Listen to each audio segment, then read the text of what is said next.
নেত্রকোনার দুর্গাপুর পৌরসভার খুজিউড়া খালপাড় এলাকার হতদরিদ্র সুকুরি বেগম স্বামী মৃত্যুবরণ করেছেন অনেক আগেই। মেয়ে বিয়ে দেওয়ার পর একা হয়ে গেছেন তিনি। জীবন জীবিকার তাগিদে ভিক্ষাবৃত্তি করে খেয়ে না খেয়ে বেঁচে আছেন সুকুরি বেগম। ছোট একটি ঝুপড়ি ঘর ছাড়া মাথা গোজার কোনো ঠাঁই নেই তার। বৃষ্টি এলেই ঘরের মেঝেতে পানি পড়ে। দিন শেষে ওই ঝুপড়ি ঘরেই রাত্রি যাপন করেন তিনি। সুকুরি বেগমের এই দুরবস্থা দেখে এগিয়ে আসে বিএনপির স্থানীয় নেতাকর্মীরা। সমস্ত খোঁজ নিয়ে বিষয়টি তুলে ধরেন কেন্দ্রীয় বিএনপির আইন বিষয়ক সম্পাদক ব্যারিস্টার কায়সার কামালের কাছে। পরবর্তীতে বিএনপির ভারপ্রাপ্ত চেয়ারম্যান তারেক রহমানের পক্ষ থেকে হতদরিদ্র সুকুরি বেগমকে একটি নতুন ঘর তৈরি করে দেওয়ার সার্বিক উদ্যোগ নেন ব্যারিস্টার কায়সার কামাল। এরই প্রেক্ষিতে আজ বেলা 12টায় বিএনপির নেতাকর্মী, স্থানীয় গণ্যমান্য ব্যক্তি ও সুশীল সমাজের প্রতিনিধিদের উপস্থিতিতে সুকুরি বেগমের হাতে একটি নতুন বাড়ির চাবি হস্তান্তর করা হয়।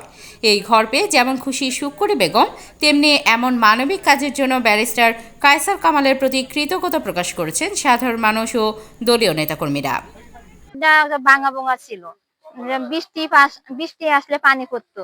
এরপরে গিয়ে কম্বল দিয়ে একটা ইয়া ছিল। উনি স্বামী নাই, উনি বিধবা, উনি অনেক বয়স। সন্তান ওনার 3 মেয়ে, কিন্তু মেয়েরা 2 মেয়ে মারা গেছে, 1 মেয়ে স্বামীর ঘরে থাকে। উনি খুব কষ্ট করে বসে সে কেমন সুন্দর একটা ঘর পাইছে, তাতে আমরা এলাকাবাসী সবাই খুশি।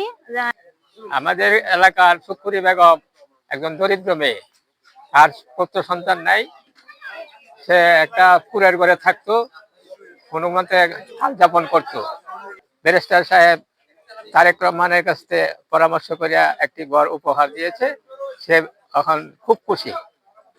আমরা স্বেচ্ছাসেবক টিম, টোটাল টিম আমরা এখানে এলো, মানে মোটামুটি দিন রাত পরিশ্রম করার পরে আজকে এই ঘরের শুভ উদ্বোধন হয়েছে।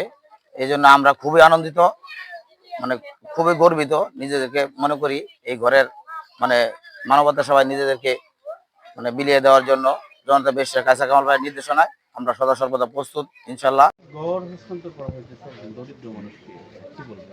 দুর্গাপুর কলমাকান্দার গণমানুষের নেতা, কেন্দ্রীয় বিএনপির আইন বিষয়ক সম্পাদক ব্যারিস্টার কায়সার কামালের সার্বিক তত্ত্বাবধানে সুকুরি বেগমের এই বাড়িটি উপহার দেওয়া হচ্ছে।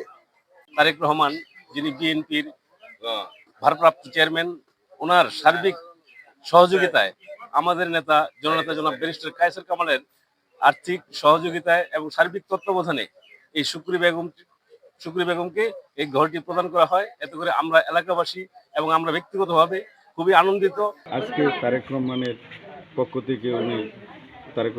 থেকে আজকে সুকুরিকে একটা ঘর উনি নির্মাণ করে দিয়েছে। দেশনায়ক তারেক রহমানের নির্দেশে শুধু খালি শুকুর আলী না, দেখবেন যে সুকুরি বেগম কেন শুধু এরকম উনি জনকল্যাণমূলক কাজ প্রায় 1000 রোগী প্রায় আমরা চক্ষু চিকিৎসা উনি নিজে অর্থায়ন করেছেন, প্লাস হার্টের চিকিৎসা, পরে লোক ক্যান্সারের চিকিৎসা ইনশাআল্লাহ উনি অব্যাহত রাখবেন। ধন্যবাদ। আল্লাহ কাছে তারা দিচ্ছে, আমি খুশি আছি।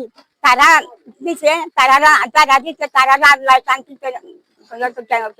জননেতা ব্যারিস্টার কায়সার কামালের নির্দেশনা এবং অর্থায়নে এটাই একমাত্র কাজ নয়, আপনারা জানেন ইতিপূর্বে বহু কাজ ওনার অর্থায়নে এবং আমাদের বিএনপির ভারপ্রাপ্ত চেয়ারম্যান তারেক রহমানের নির্দেশনা মোতাবেক উনি সব কাজকর্ম পরিচালনা করছেন।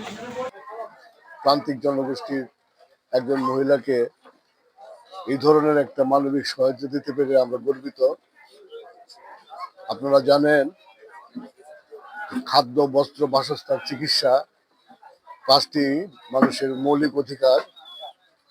আমরা এর বাইরেও অনেক কাজ আছে রাজনীতিবিদের, কিন্তু এই 5টি মৌলিক অধিকারের জন্য আমরা আমাদের নেতা ব্যারিস্টার কায়সার কামাল প্রথম থেকে কাজ করে যাচ্ছেন।